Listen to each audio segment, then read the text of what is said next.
Hello friends, welcome to our channel share market solution 24x7 में आपका स्वागत है।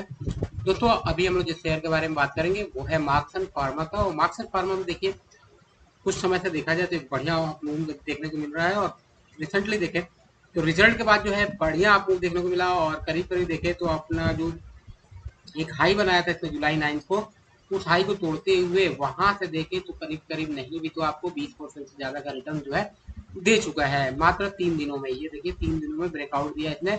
और 12 अगस्त 13 और 14, ये देखिए आपको ये आप प्राइस भी देखेंगे तो आपको 280 के बाद जो है सीधा 234 यानी 54 रुपीज का जो है जंप देखने को मिल चुका है।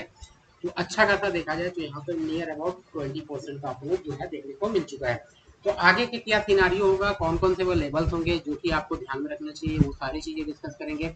फंडामेंटल और टेक्निकल्स में हम देखेंगे, पीयर कंपटीटर से भी कंपेयर करेंगे कि किस तरह का है और आगे किस तरह का एक्सपेक्टेशन आप रख सकते हो। तो चलिए ये सारी चीजें डिस्कस करेंगे। तो before going to discuss all these things, मैं चाहूंगा जो लोग नए हैं चैनल पे प्लीज सब्सक्राइब करें और सब्सक्राइब करने के साथ बेल आइकन जरूर दबा दें। तो दोस्तों बात करें मार्क्सन फार्मा का, तो मार्क्सन फार्मा का सबसे पहले यदि फंडामेंटल्स की बात करें तो आपको ये दिखाई देता है कि स्टॉक का पी और इंडस्ट्री पी में कंपेयर करें तो अभी भी इंडस्ट्री पी से नीचे चल रहा है। तो एवरेज से देखा जाए इंडस्ट्री का जो एवरेज है उससे नीचे चल रहा है। दूसरी बात देखें तो छोटी कंपनी है, मार्केट कैप देखा जाए तो 15,100 करोड़ का है। और यहाँ पे देखा जाए तो बढ़ने के बहुत चांसेस इसमें हैं, क्योंकि जब कंपनी छोटी होती है ना तब उसमें मार्केट कैप जब छोटा होता है तो उसको डबल ट्रिपल होने में टाइम नहीं लगता है। ठीक है। अब यहाँ पे बात करें तो आरओई देखें तो ठीक है, 15% के ऊपर है। आरओसी देखें 18.8% से ऊपर है, बढ़िया है। यहाँ पे डेब्ट टू इक्विटी बहुत अच्छा है 0.11 का। इसके साथ देखें तो प्रॉफिट ग्रोथ 47% का, ये डेटा भी काफी बढ़िया दिखाई देता है। सेल्स ग्रोथ बढ़िया दिखाई देता है। पी वैल्यूएशन पे देखें, बुक वैल्यू पे देखें तो बुक वैल्यू के 4.99 लगभग 5 के मल्टीपल पे चल रहा है। तो यहाँ पे थोड़ा सा महंगा दिखाई देता है, बट इसका रिजल्ट हम देखेंगे तो काफी इंकरेजिंग डेटा है। तो ये प्रीमियम यहाँ पे कोई मायने नहीं रखता है। अब बात करें यहाँ पे तो क्वार्टरली रिजल्ट की मैं बात कर रहा हूँ, क्या देखना है आपको, ये दिखेगा कि इस कंपनी का जो जून क्वार्टर का रिजल्ट था उसमें जो मार्जिन इसने लॉक किया वो देखा जाए तो अब तक 2023 का किसी क्वार्टर में उतना मार्जिन अचीव नहीं किया था। देखिए 2023 जून में 20% था, पिछले जून में देखे 22%, 24 में था, 25 के जून में देखा जाए 16% था, और अभी के जून में देखा जाए तब 25% था। और ये जो मार्जिन बढ़ा है, और यहाँ पे मार्जिन के साथ साथ रिवेन्यू भी बढ़ा है, 620 करोड़ का रिवेन्यू यहाँ पे देखे तो लगभग लगभग देखा जाए 33% से ज्यादा का जंप इसके सेल्स में भी दिखाई दिया है। और करीब करीब देखें तो यहाँ पे भी काफी अच्छा लगभग लगभग 20-25% जो है 25% ऑपरेटिंग मार्जिन में बढ़त देखने को मिली है। तो ये सबसे बड़ी बात यहाँ पे आपको देखने को मिलती है।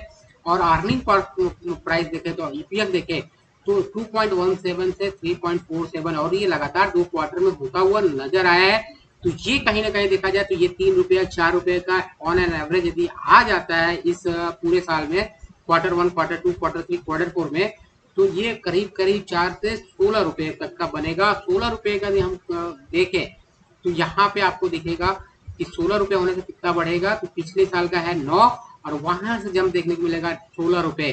तो 16 रुपए कितना हो जाएगा परसेंटेज वाइज देखें तो 50 से 60% का इस हिसाब से चलता है कि उसके अर्निंग पर शेयर में जो है जंप देखने को मिलेगा। तो ओबियस है इसका जो हाई है वहां से ये 60% 50% के आगे के लेवल दिखा सकता है। ठीक है। अब यही वजह है कि मैं बता रहा हूँ कि इसके टारगेट क्या मिल सकते हैं। तो थोड़ा सा टेक्निकल पे आ जाए तो बिफोर गोइंग टू टेक्निकल, तो वहां पे हम बात करें उसके डिस्कशन के पहले तो आप वॉल्यूम को थोड़ा एनालिसिस कर ले। तो आज की जो वॉल्यूम थी वो देखे 1 करोड़ से ज्यादा का 2 करोड़ का वॉल्यूम था, जो कि पिछले दिन देखा थे 1 करोड़ का था। और यहाँ पे देखे वीकली जो है 1 करोड़ का वॉल्यूम है, और मंथली पे देखे तो 42 लाख का एवरेज वॉल्यूम है। तो यहाँ काफी अच्छा है। और देखिए 1 वीक में 21% जो है, जो मात्र 1 वीक बोलिए तो 3 दिनों में इसने जो है 21% के आसपास का, मोर देन 20% का रिटर्न जो 3 दिन में देता हुआ नजर आया है। मंथली एवरेज भी लगभग लगभग 22% वहीं पे है। तो जो मंथली में चला है यानी आगे भी चलने के चांसेस काफी हो सकते हैं। 3 मंथ में 64% रिटर्न दिया है। ईयर टी डेज में देखा जाए तो आपको 84% का, 1 ईयर में 86%, और 3 ईयर्स में 192%, यानी 3 गुना किया है इसने पैसा। तो देखें इसको टेक्निकल चार्ट पे तो क्या लेवल्स हो सकते हैं। तो जो भी लेवल्स हो सकते हैं पहले 5 ईयर यानी 2 साल पहले इसका प्राइस क्या होता है तो वहां पे चलते हैं। तो आपको ये दिखाई देगा 2 साल पहले यानी 24 दिसंबर का, दिसंबर आने वाला है। ठीक है। तो यहाँ से ये देखें तो हाई लगा था लगभग लगभग 357 के आसपास का हाई था, ठीक है, 356-57 के ऊपर का हाई था। अब वहां पे देखें तो इसी के लेवल को चेस करता हुआ नजर आया था। अभी बीच में जो हर्डल देखने को मिला था वो लेवल था ये वाला 10 फरवरी 2025 का जो लेवल था, वहां पे इसमें जो है फिर से क्या किया, रेजिस्टेंस ले रहा था और कहीं ना कहीं इसको कर रहा था कि मैं नीचे चला जाऊंगा। बट यहाँ पे भी देखे तो ऐसा हुआ था कि देखिए ये सपोर्ट लिया था, नीचे से आगे ऊपर गया था और अगेन धोखा दिया था। यहाँ पे देखिए, यहाँ पे क्या था, एम पैटर्न बनाया था। यहाँ पे क्या हुआ, ये एम पैटर्न नहीं बना और ये देखिए तो इसके ऊपर चला गया। तो ये एक पॉजिटिव आपको यहाँ पे चीजें जो है दिखाई देती हैं। तो ये चीजें है, यहाँ पे ये ऐसे करके ये नीचे आ जाता और फिर से ये 335 के आसपास आ जाता तो हो सकता था नीचे जा सकता था। तो अब ये देखें तो ये कॉन्फिडेंस ऊपर निकल चुका है और यहाँ पे बेस बनाया 300 के आसपास। तो यानी जो भी हमारा स्टॉप लॉस होगा, डीप स्टॉप लॉस देखें तो 282 का ही हम स्टॉप लॉस बनाएंगे, क्योंकि हमारा टारगेट इसमें लंबा है और पॉजिटिव है, तो इसलिए हम लंबा टारगेट रखेंगे। तो टारगेट क्या रखेंगे तो मैं बताऊं तो 256 का, जैसे मैं बताया कि 356 का पहले का हाई है, वहां से मैं 60% का हाई 356 आने ही वाला है, मात्र 20 रुपए ऊपर है। तो अगला 10% आता है तो ये हो जाएगा।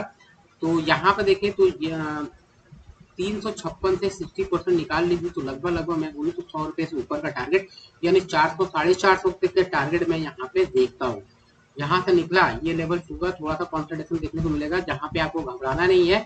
यदि इस लेवल को टच करता है नेक्स्ट ट्रेडिंग सेशन में मंडे को, तो आपको फिर ये 327 का स्टॉप लॉस जो है आपको रखना है और उसके नीचे देखें तो 306 के आसपास आपको बहुत अच्छा सपोर्ट देखने को मिलेगा, ठीक है।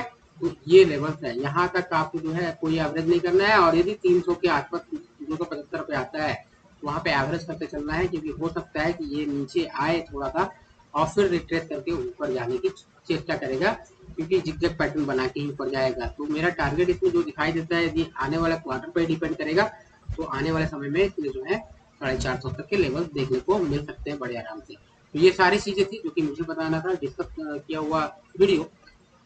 अच्छा लगा हो तो लाइक कीजिए, सब्सक्राइब कीजिए। मिलते हैं नेक्स्ट वीडियो में, तब तक अपना ख्याल रखिए। बाय।